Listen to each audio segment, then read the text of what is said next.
Hello guys. तो आज हम बात करेंगे फिजिक्स वाला आईपीओ के बारे में। बहुत सारे लोगों को इस आईपीओ के बारे में पता होगा। आईपीओ के बारे में नहीं तो कंपनी के बारे में तो पता ही होगा। सो कंपनी का नाम है फिजिक्स वाला। सो फिजिक्स वाला अपना आईपीओ लेके आ रहे हैं। वैसे तो आपको पता ही होगा ये कंपनी क्या करती है। नहीं पता तो फिर भी आपको एक रिव्यू दे देते हैं।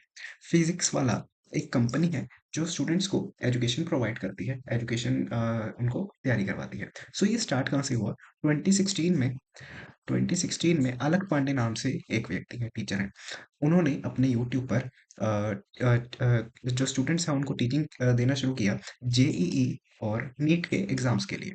सो जेईई नीट के एग्जाम्स के लिए ये एजुकेशन कंपनी यूट्यूब से शुरू हुई थी, वाईटी से शुरू हुई थी, अलक पांडे द्वारा, जिसका नाम था चैनल का फिजिक्स वाला, इन 2016। सो धीरे धीरे काफ़ी स्टूडेंट्स को उसमें मदद मिली, एग्ज़ाम उन्होंने क्रैक किया जेईई नीट में। सो वहाँ से इनकी ये जर्नी स्टार्ट हुई। सो यूट्यूब के बाद उन्होंने अपनी एक कंपनी भी खोली है।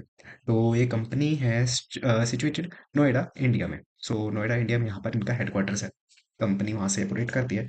Full fledged education tech company है ये फिजिक्स वाला। सो एजुकेशन टेक कंपनी में एजुकेशन टेक कंपनी सेक्टर है इसका। तो उसके बाद अगर हम बात करें बिजनेस मॉडल, तो कंपनी रेवेन्यू जनरेट करती है थ्रू ऑनलाइन कोर्सेज।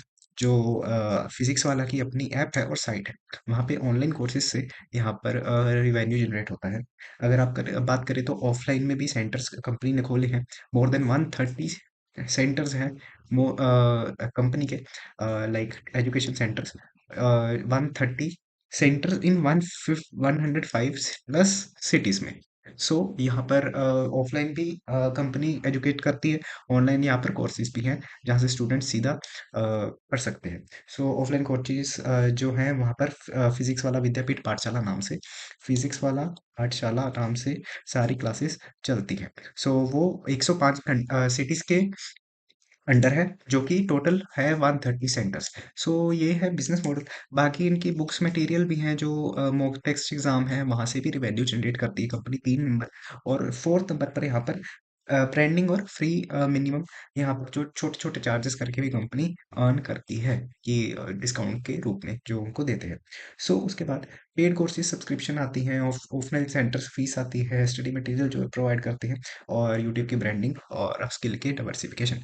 तो कंपनी यहाँ पर जेईई, नीट, और उसके बाद अगर बात करो बैंकिंग एग्जाम, एसएससी, और बहुत सारे यूपीएससी के exam, state exam, civil services, काफ़ी सारी सर्विसेज प्रोवाइड करती है ये कंपनी। सो कंपनी के बारे में आपको पता लग गया। अलक पांडे के द्वारा ये फाउंडेड है। उसके बाद अगर हम देखें तो चैलेंज क्या हो सकता है इस आईपीओ में, कि जो इसका स्केलिंग का कैपेक्स है, ऑफलाइन स्टोर्स नहीं कहेंगे, एजुकेशन से इंस्टीट्यूट्स में। सो वहाँ पर जो इंफ्रास्ट्रक्चर है और बाकी की सर्विसेज जो फैकल्टीज हैं उनको प्रोवाइड करने में यहाँ पर कैपेक्स काफ़ी लग सकता है कंपनी का। और वहाँ पर प्रॉफिटेबल होने में भी कंपनी को बहुत टाइम लग सकता है। क्वालिटी मेंटेनेंस बहुत ज़रूरी है, वो भी एक चैलेंज है, क्योंकि जैसे जैसे कस्टमर यानी कि स्टूडेंट्स का बेस बढ़ेगा, वैसे ही एक्यूरेसी भी इंक्रीज होनी चाहिए। इंक्रीज नहीं हुई तो कम से कम स्टेबल रहनी चाहिए। कंपनी के स्टूडेंट्स जो वहाँ से पढ़ के जा रहे हैं उनकी एक्यूरेसी कम नहीं होनी चाहिए, जिससे कंपनी को बुरा इफेक्ट पड़ सकता है। प्रॉफिटेबिलिटी का प्रेशर हो सकता है। ये काफ़ी ज़्यादा डिपेंडेंसी है इस कंपनी की एग्ज़ाम के साइकिल्स के ऊपर। और बाकी अगर बात करें तो जैसे कि रेगुलेटरी और एजुकेशन पॉलिसीज, सीबीएसई के एग्ज़ाम जैसे चेंज होते रहते हैं और भी सिलेबस चेंज होता है, तो वहाँ पर भी फिजिक्स वालों को उसके लिए भी ज़्यादा एक्स्ट्रा मेहनत करनी पड़ेगी। सो वो भी एक कंसर्न है इनके लिए। प्रॉफिट मार्जिन इंप्रूवमेंट के लिए चाहिए होगा। डाइवर्सिफिकेशन आगे ये कर सकते हैं, स्कूल बोर्ड एग्जाम के 12 एग्जाम्स में भी कर सकते हैं। और जो जियोग्राफीज में, मतलब कि न्यू न्यू सिटीज में भी ये ट्राई कर सकते हैं अपने सेंटर्स को खोलने। और एवरेज रेवेन्यू पर यूजर अगर आप देखो, तो ऑनलाइन जो स्टूडेंट है इनका रेवेन्यू एवरेज देता है 50,000 के करीब, और जो ऑनलाइन स्टूडेंट है वो हमें 3500 दे रहा है एवरेज रेवेन्यू। ऑनलाइन अगर कोई स्टूडेंट इनसे पढ़ रहा है, वो 3500 दे रहा है। और ऑफलाइन के सेंटर में प्रॉफिटेबिलिटी बहुत ज़्यादा है, सो वहाँ पर भी एक फोकस कर सकती है कंपनी। तो अगर बात करें, यही थी कंपनी के डिटेल्स की। अब बात करेंगे कि कंपनी क्या इशू करने वाली है। सो आईपीओ इश्यू होने वाला है 3480 करोड़ का, जिसमें से फ्रेश इशू है 3100 करोड़, और ऑफर सेल है 380 करोड़ का, जो कि प्रमोटर का अपना है। उसके बाद अगर हम बात करें तो 11 ऑफ नवंबर को यहाँ पर आईपीओ शुरू होने वाला है। क्या मंथ ऑफ नवंबर को आईपीओ शुरू हो जाएगा, 13 तक ये चलने वाला है। लिस्टिंग यहाँ पर 18 ऑफ नवंबर को हमें देखने को मिल जाएगी। सो फेस वैल्यू है ₹1 पर शेयर की, और लिस्टिंग की डेट है 18th of November. Price band अभी कंफर्म नहीं है। Price band, grey market price और सब्सक्रिप्शन के डाटा के लिए आप सब्सक्राइब कीजिए उसको, ऊपर आपको पूरी डिटेल्स हम प्रोवाइड कर देंगे।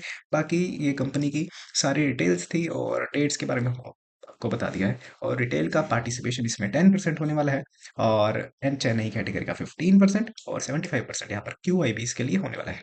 सो यही है इम्पोर्टेंट डेट्स और कंपनी का ओवरव्यू। यही था आज की वीडियो। एग्रीमेंट का प्राइस और सब्सक्रिप्शन के डाटा के लिए सब्सक्राइब कीजिए, वहाँ पर आपको पूरी अपडेट्स हम दे देंगे। के लिए आप सब्सक्राइब करके सकते हैं।